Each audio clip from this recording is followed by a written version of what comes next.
अब बहुत हो गया सिर्फ गुलामी गुलामी गुलामी। अब सीमांचल की आवाम कहे सिर्फ हिस्सेदारी हिस्सेदारी हिस्सेदारी। इंशाअल्लाह अब हम सर झुकाकर नहीं बल्कि सर उठाकर जिएंगे। और वो गिरिराज सिंह जो नमक हरामी की बात करे है, तो भाई आरएसएस और बीजेपी के लोगों के खून में है नमक हरामी। मुल्क की आजादी से पहले अंग्रेजों की गुलामी की थी आरएसएस के लोगों ने, उनको माफीनामा के लेटर लिख के दिए थे। हमारे बड़े बुजुर्गों ने तो इस मुल्क की आजादी के लिए कुर्बानियां दी, शहीद हो गए।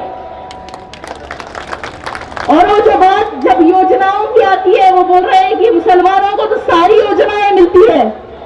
तो हाँ भाई, बेशक उनकी सरकार ने जो जो जुल्म सितम हम पर किया है, ट्रिपल तलाक से लेके CAA NRC, uniform civil code, वक्त तरमीमी कानून, हिजाब बैन, मॉब लिंचिंग, बुलडोजर, इन सारी चीजों का जवाब हम बराबर देंगे। मुसलमान किसी का उधार नहीं रखते, लौटाएंगे तुम्हें सारा सूद के समय। हम पर तुम्हारे जुल्म का जितना उधार है, ताकतें अगर तुम्हारे पास है सितम करो, तो हमारे पास रहमत परवरदिगार है।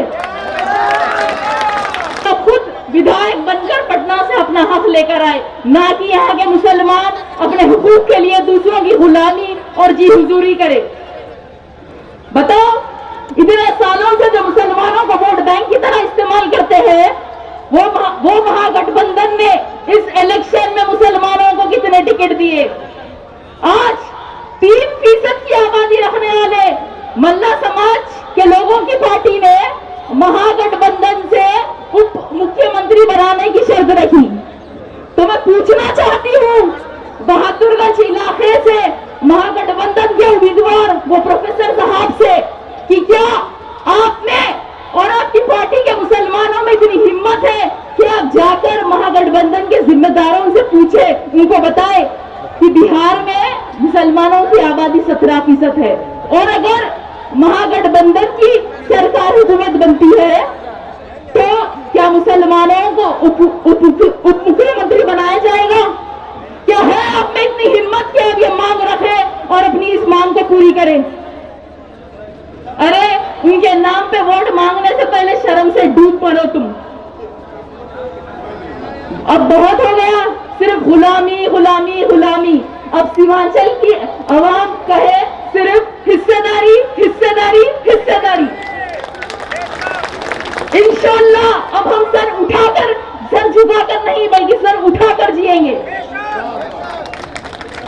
और वो गिरिराज सिंह जो नमक हरामी की बात करे है, तो भाई आरएसएस और बीजेपी के लोगों के खून में है नमक हरामी। मुल्क की आजादी से पहले अंग्रेजों की गुलामी की थी आरएसएस के लोगों ने, उनको माफीनामा के लेटर लिख के दिए थे। हमारे बड़े बुजुर्गों ने तो इस मुल्क की आजादी के लिए कुर्बानियां दी, शहीद हो गए। और वो जो बात जब योजनाओं की आती है, वो बोल रहे हैं कि मुसलमानों को तो सारी योजनाएं मिलती है।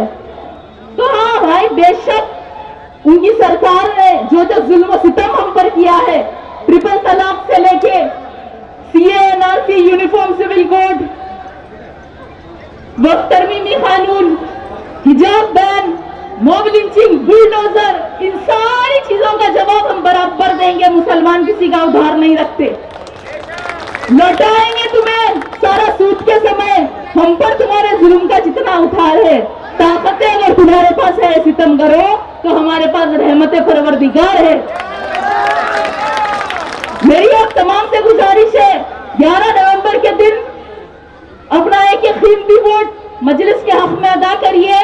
पतंग के निशान पर बटन दबाकर तौसीफ आलम साहब को भारी अक्सरियत से मुंतखब करिए। वाखिरुद्दावाना अल्हम्दुलिल्लाहि रब्बिल आलमीन। बहुत बेहतरीन। ये जो हमारे बहन एडवोकेट फलक साहिबा थे, जो हैदराबाद से चलकर आपके बीच आए थे,